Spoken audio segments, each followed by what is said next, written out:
Hello everyone, and I hope you are doing quite well today.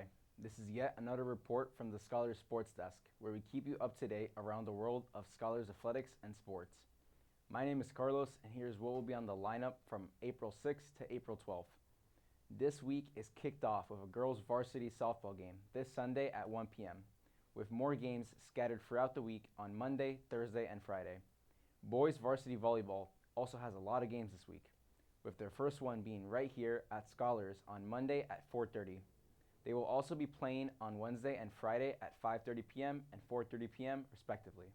Additionally, girls junior varsity soccer will be playing this Friday at 4 p.m. at Southern Fields. Finally, co-ed varsity golf will be playing this Tuesday and Thursday, both at 4 p.m. As for middle school sports, girls basketball will be playing twice this week on Monday and Wednesday against MS 47 and MS 207 respectively. And that's it for the sports report for this week. I'm Carlos, and I'll see you next time.